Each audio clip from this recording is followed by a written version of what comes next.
മറ്റൊരു ചോദ്യമുള്ളത് പിന്നെ തൊട്ടടുത്ത ബന്ധുക്കളാണ്. അപ്പോൾ ഒരു സഹോദരി പറഞ്ഞത് വെച്ചാൽ അവരുടെ പ്രായപൂർത്തിയായ ഒരു മകള്, പ്രായപൂർത്തിയായിട്ടില്ല, 10 വയസ്സായ മകള്, കുടുംബത്തിൽപ്പെട്ട മറ്റൊരു പയ്യൻ കുറച്ച് 18 വയസ്സായിട്ടുണ്ട്, അവൻ്റെ പെരുമാറ്റത്തിൽ നിന്നും ഈ കുട്ടിയെ അവനെന്താ വെച്ചാൽ മോശമായ ടച്ചിങ് നടത്തുന്നു. അപ്പോൾ 10 വയസ്സായ കുട്ടി എന്ന നിലയ്ക്ക് പെൺകുട്ടിയാണ്. അതേപോലെ തന്നെ അവരുടെ കുടുംബത്തിൻ്റെ മറ്റൊരു പെണ്ണിനും എന്ത് ചെയ്തിട്ടുണ്ട്, ഇതുപോലത്തെ ഒരു പ്രശ്നം ഉണ്ടായിട്ടുണ്ട്. അപ്പോൾ ഇവർ രണ്ടുപേരും, ഈ 2 കുടുംബങ്ങളും ചെന്നിട്ട് ഇവരുടെ കുടുംബത്തിൽ ചെന്ന് പറഞ്ഞു, ഇങ്ങനെ കുട്ടി മോശമായിട്ട് പെരുമാറുന്നുണ്ട്, പെൺകുട്ടികളെ മോശമായി ടച്ച് ചെയ്യുന്നുണ്ട് എന്ന് പറഞ്ഞപ്പോൾ ഇവരതിനെന്ത് ചെയ്തില്ല, അവൻ അങ്ങനെയൊന്നും ചെയ്യില്ല, അങ്ങനത്തെ ആളൊന്നുമല്ല. അപ്പോൾ ഇവനെ നിർത്തി ചോദിച്ചു പറഞ്ഞു, അതൊക്കെ ഇവർ വെറുതെ കളവ് പറയുകയാണെന്ന് പറഞ്ഞു. ഇവരെത്ര പറഞ്ഞിട്ട് എന്ത് ചെയ്യുന്നില്ല, ഇവർക്കത് മനസ്സിലാകുന്നില്ല. ഇളയ മോനാണ് ഈ വീട്ടിലത്തെ.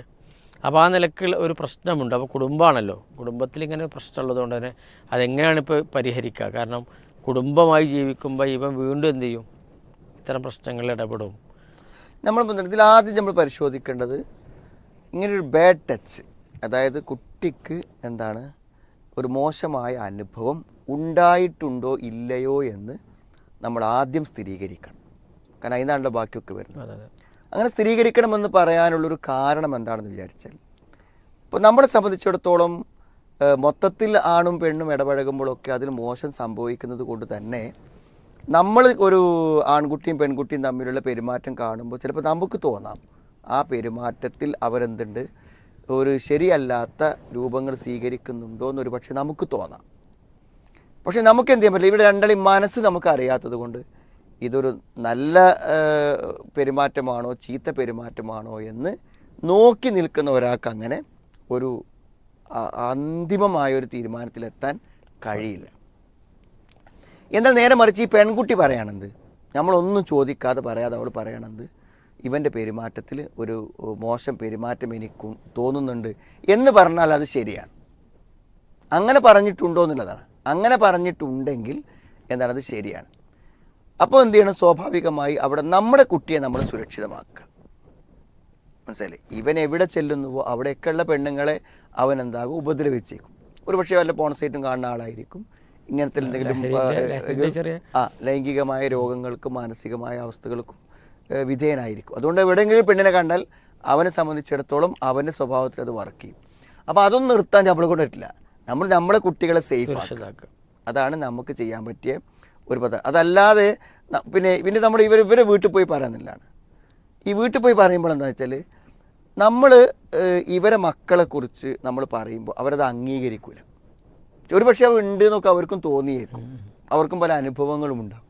പക്ഷെ അത് അംഗീകരിച്ച് കൊടുക്കുമ്പോൾ ഒരു അപമാനമുണ്ടല്ലോ അതിന്. അതുകൊണ്ട് അവർ പരമാവധി അത് നിഷേധിക്കാനാണ് ശ്രമിക്കുക. ഇനി അങ്ങനെ പറയണമെങ്കിൽ എന്ത് വേണം, നമ്മൾക്ക് എവിഡൻസ് വേണം. ഇപ്പോൾ ഉദാഹരണം പറയാം, ഇപ്പോൾ ഈ പെൺകുട്ടി വന്നിട്ട് പറഞ്ഞു വിചാരിക്കുക, അപ്പോൾ ഇവർക്ക് പറയാൻ പറ്റും പാരൻസിനോട്, എന്താ വെച്ചാൽ ഇപ്പോൾ ഇവള് ചെറിയൊരു മൂഡ് ഓഫിൽ കാണുന്നുണ്ട്, അപ്പോൾ അവളിപ്പോൾ പറയണത് ഇവൻ്റെ അടുത്ത് നിന്ന് ഇങ്ങനെ മോശമായ അനുഭവങ്ങളുണ്ട്. ഇതാണ് ഇപ്പോൾ ചെറിയ കുട്ടികളല്ലേ, ഇപ്പോൾ ഇവരത് എന്ത് ചെയ്യും, അവിടെ മാഷന്മാരോടോ അല്ലെങ്കിൽ സ്കൂളിലോ ആരുടെങ്കിലുമൊക്കെ പോയി പറഞ്ഞു കഴിഞ്ഞാൽ ഇവൻ എന്ത് ചെയ്യും, കുടുങ്ങിപ്പോവും. അത് ഈ പോക്സോൻ്റെ വകുപ്പിൽ വരും എന്ന് പറയുമ്പോൾ അവിടെ നമ്മൾ പറയണത് എന്താണ്, ഇവൻ്റെ ഗുണകാംക്ഷയിലാണ് പറയണത്.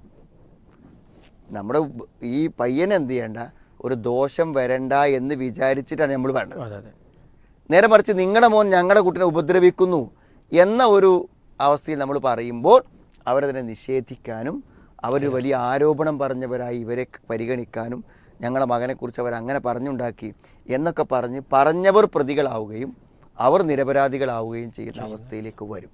അപ്പോൾ ഒന്ന് ഇങ്ങനെ സംഭവിക്കുന്നുണ്ടോ എന്ന് സ്ഥിരീകരിക്കും. പിന്നെ അവരോട് പറയുമ്പോൾ എന്താണ്, ഇവന് ബുദ്ധിമുട്ടുകൾ വരാതിരിക്കാനാണ് പറയുന്നത് എന്ന് അവർക്ക് മനസ്സിലാവണം. ഈ രൂപത്തിൽ വരുമ്പോൾ അവർക്ക് അവരുടേതായ നിയന്ത്രണങ്ങളും അവൻ്റേതായ കൗൺസിലിങ്ങും കൊടുത്ത് അവനെ ശരിയാക്കി കൊണ്ടുവരാൻ എന്ത് ചെയ്യും പറ്റും. അല്ലാതെ പറയുമ്പോൾ ചിലപ്പോൾ അത് ചില അയൽവക്ക പ്രശ്നങ്ങളും കുടുംബ പ്രശ്നങ്ങളൊക്കെ ആയിട്ട് മാറാനുള്ള സാധ്യതകൾ ഉണ്ട്. ഏതായിരുന്നാലും പിന്നെ ഇതെന്താ സത്യസന്ധമാണെന്ന് നമുക്കറിയില്ല. പക്ഷെ കുടുംബങ്ങളിലൊക്കെ അടുത്തളവ് നേളാപ്പ മൂത്താപ്പ മക്കളൊക്കെ ഉള്ളതൊക്കെ വലിയ പ്രശ്നം തന്നെയാണ്. ഇങ്ങനെയുള്ള ബാട്ടച്ചും യാത്രയും ഒക്കെ ഉണ്ടല്ലോ, കുടുംബക്കാരറിയാതെയും ഒക്കെ ബന്ധുക്കളറിയാതെ ഒക്കെ നടക്കുന്നുണ്ട്. അതായത് പരിചയങ്ങൾ ഉള്ളവരെല്ലാം അന്യരല്ല എന്നതാണ് നമ്മുടെ നാട്ടിലെ ഒരു തത്വം. അതെ അതെ അതെ. നമ്മളൊരാളെ പരിചയപ്പെട്ട് കഴിഞ്ഞാൽ പിന്നെ അയാൾ ആരല്ല, അന്യനല്ല. അന്യനല്ല. അപ്പോൾ അന്യനായ ഒരാണും പെണ്ണും ഒരു 2 മണിക്കൂർ വർത്തമാനം പറഞ്ഞു കഴിഞ്ഞാൽ പിന്നെ അവർക്കൊരു ബൈക്കുമ്പോൾ കയറാം, പിന്നെ അവർക്കൊരു സീറ്റിലിരിക്കാം, പിന്നെ അവർക്കെന്നും ഫോൺ വിളിക്കാം. കാരണം പരിചയപ്പെട്ടവരാരും അന്യരല്ല എന്നാണ്. അതുകൊണ്ടാണ് നമ്മുടെ കുടുംബങ്ങളും ബന്ധങ്ങളൊക്കെ ഉള്ള ആൺകുട്ടികളും പെൺകുട്ടികളും എന്താണ്, അവർ ജ്യേഷ്ഠാനുജന്മാരെ മാറി അനുജത്തിമാരെ മാറി പെരുമാറും. പക്ഷെ അതൊരു മിസ്യൂസിങ്ങിലേക്കും അതേപോലെ അപകടത്തിലേക്ക് എത്തുമ്പോൾ മാത്രമാണ് നമ്മളവിടെ ബോധവാന്മാരാവുന്നത്. പക്ഷെ അപ്പോഴേക്ക് സമയം അതിക്രമിച്ചു.